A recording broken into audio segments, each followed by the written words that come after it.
Bom dia, nós estamos aqui com o Dr. Márcio Bontempo, ele que é médico especialista de saúde pública, pós-graduado em nutrologia, presidente da Federação Brasileira de Medicina Tradicional, membro da Sociedade Brasileira de Medicina Biomolecular e Radicais Livre e membro da Sociedade Brasileira de Nutrologia, né?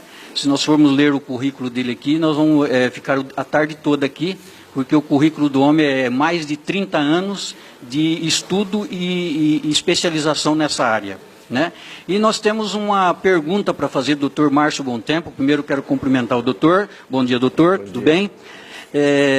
A seguinte, o que nos diria da água que a humanidade consome hoje? Bem, nós temos aí um problema gravíssimo, né? Que as autoridades sanitárias, que são aqueles responsáveis pela saúde pública, não se preocupam com a questão da água. A única preocupação hoje é a questão biológica, ou seja, se preocupa apenas com a contaminação por micro-organismos, por exemplo, né? Vírus, bactérias, etc., né? Quer dizer, essa é a única preocupação. Por isso que se faz o tratamento da água, hoje em dia, com esse sistema de tratamentos públicos, né? De água dos reservatórios, que é canalizada em direção à estação de tratamento.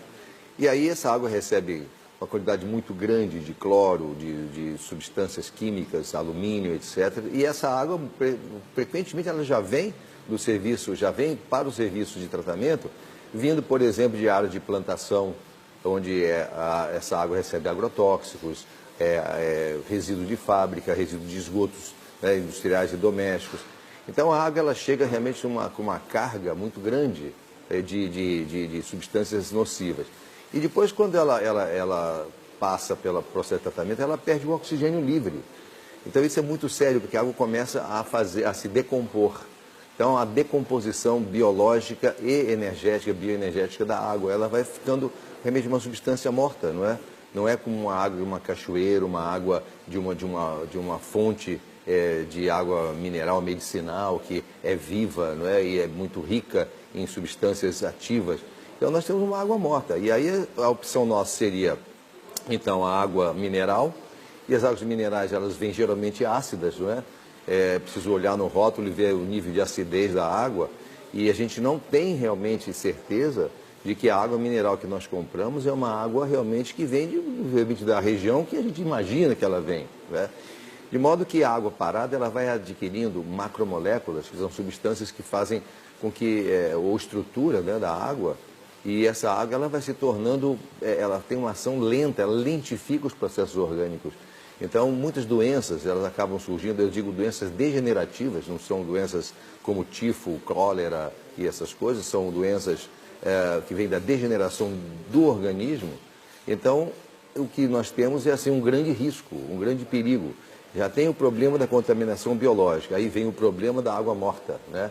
Então, a água viva, por exemplo, que nós chamamos de água viva, é uma água que ela seria essa água que vem realmente dos mananciais, de cachoeiras, de fontes maravilhosas, naturais, essas coisas assim vivas, não é?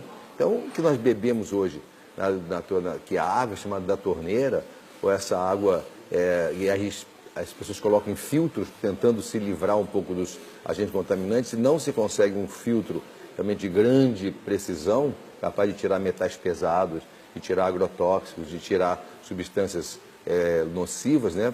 E aí com isso a gente tem uma estrutura que é contra tudo aquilo que a gente assim entende como algo bom para o organismo. Então, o resultado é assim, que estamos bebendo uma água pobre em oxigênio livre, uma água rica em substâncias nocivas, uma água que vai perdendo a sua estrutura pesada. Com isso há um aumento da viscosidade sanguínea, levando a perigos como o problema da hipertensão arterial com sangue viscoso. Nós temos aí que os rins, eles se cansam facilmente porque eles têm que trabalhar contra um gradiente de água, de uma água pesada, uma água mais viscosa. Com isso há um acúmulo de resíduos no organismo, a acidificação do organismo, que é muito séria. A água, inclusive, ela vem ácida. A água ácida pode ser mineral, é só a gente ver no rótulo, mas nós não sabemos o nível de pH, chamado pH, que é o nível de acidez, alcalinidade da água, que chega na torneira. E ela geralmente é muito ácida.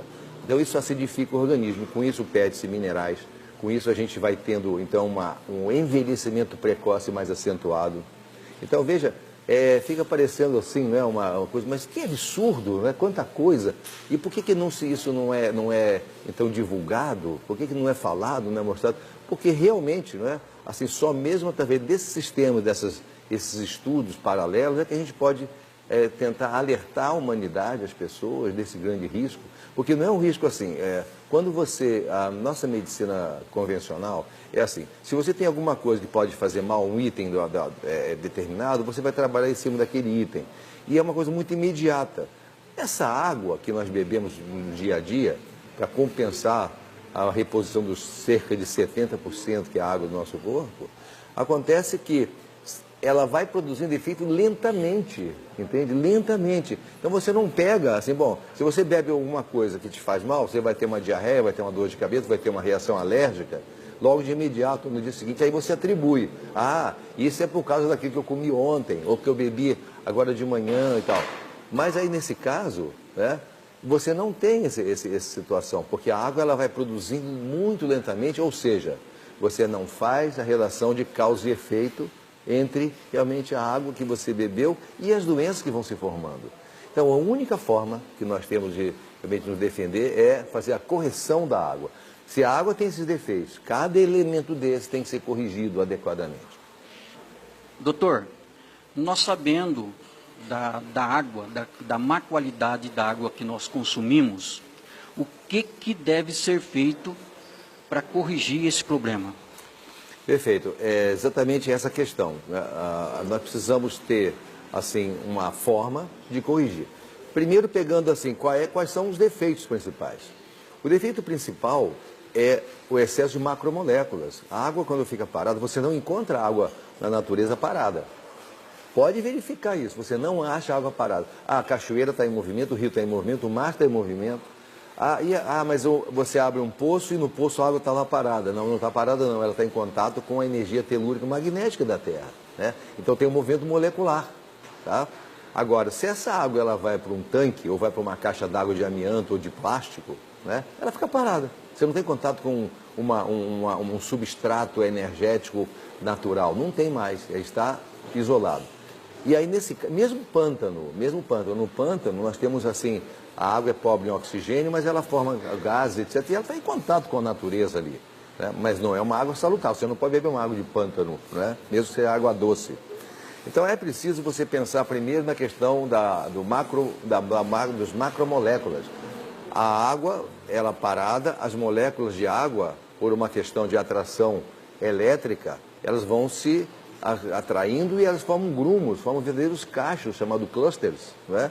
Esse é o principal problema. Então nós temos os macromoléculas, nós temos a redução do oxigênio livre da água, tá? E nós temos o aumento da tensão superficial e da viscosidade dessa água, tá? São os três principais problemas que têm que ser vistos. A filtragem é fora de questão, que a gente tem que ter uma água mais pura, né?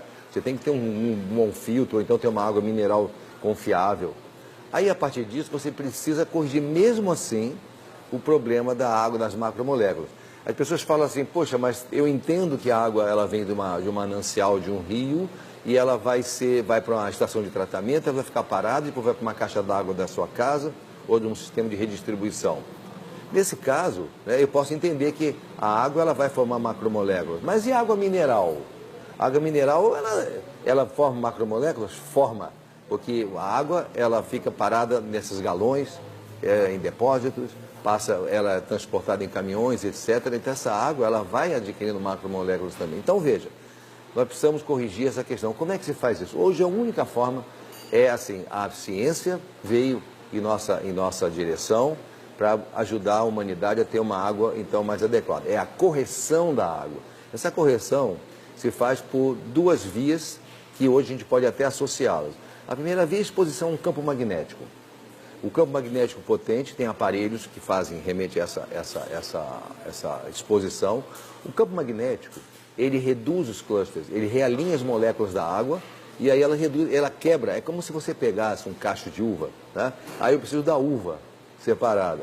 Aí você pega uva por uva, então você desmonta o cacho, aquelas uvas caem. Pronto. É isso que o campo magnético faz, nessa analogia simples, não é? Com a molécula da água. Aí o campo tem que ser suficientemente forte para poder quebrar esses cachos e tem um tempo de exposição e o volume de água de exposição em relação a esse artefato. Então, assim, quem quebrar isso, porque só entra na nossa célula uma uva, certo? Não entra o cacho. Por isso que a água comum tem mais um problema também, né? Que é a questão da água ser desidratante. É um paradoxo, né? Assim, puxa, como a água desidratante a pessoa bebendo uma água com cluster, com macromoléculas, ácida, uma água pobre em oxigênio, essa água desidrata em vez de ela hidratar. Ela chega na célula, ela é pesada, ela não entra facilmente, a célula começa a formar ácido lático, começa a vir as doenças de dores, doenças degenerativas e excessos de acúmulos e resíduos, e a água não lava a célula por dentro, nem por fora, não é? Então há um edema entre as células, excesso de água entre as células, mas a água não entra direito dentro da célula. Ou seja, é igual como se a gente toma banho, você toma banho, a água é limpa. Pois é, a água não limpa nossas células, então começa a acumular resíduo. Aí as doenças aparecem. Na correção pelo campo magnético, você quebra essas moléculas e aí a água se torna hidratante. Então os efeitos também não são imediatos. Se você pega um pouco de água que foi corrigido por campo magnético, tá? Você não vai ter assim, bebe um pouquinho dessa água, ótimo, já estou livre das doenças. Não é assim. É você substituindo os 70% da água continuamente ao longo dos dias, que você vai ter uma grande renovação biológica e funcional, metabólica e bioquímica. Né? Agora, quando se expõe água ao campo magnético, também, além da quebra dos clusters, você vai permitir mais oxigênio livre nessa água. Ela forma, isso aí é estudado e é conferido realmente por estudos, né? E sabemos realmente do aumento da quantidade de oxigênio livre por reações hoje químicas fáceis de entender, né? E aí a gente vai também, com isso, nós conseguimos reduzir a tensão superficial, aumenta a condutividade elétrica da água, o campo magnético. Agora tem o seguinte, quando nós também expomos a água, então, a uma radiação infravermelho de onda longa, que é o que o Sol faz, o Sol, na parte da manhã e no final do dia, ele emite uma radiação benéfica, chamada infravermelho de onda longa. Tá? Essa radiação tem todo um estudo, ela tem um grau entre 4 e 16 micra, ela tem uma oscilação de onda bem específica, bem conhecida, e essa radiação é benéfica. Não é a mesma coisa do raio de infravermelho de onda curta, que é o raio que faz mal. Quando você se expõe à praia, você fica na praia, aquela coisa que deixa a pele vermelha, aquilo lá é infravermelho de onda curta, aquilo não é bom. Mas o de onda longa é bom. Então, esses aparelhos que emitem infravermelho de onda longa, eles completam o que o campo magnético, o aparelho que emite uma radiação ou um campo magnético, né? O campo magnético ele pode agir sobre a água. Então, o que acontece? Nós temos aí, quando o infravermelho de onda longa ele age sobre a água, ele vai, então, aumentar o oxigênio livre, ele vai também reduzir os clusters, que são as macromoléculas, vai haver, inclusive, uma redução de uma estrutura chamada deutério. O deutério é água pesada. Há muitas águas que a gente pensa que é natural, que mesmo nas mananciais mais puros, nas montanhas, cachoeiras, etc., essa água ela pode ter deutério. Nós fizemos muitas explosões nucleares, e hoje tem o rombo na camada de ozônio, nós temos neutrinos, que são raios que nos agridem hoje mais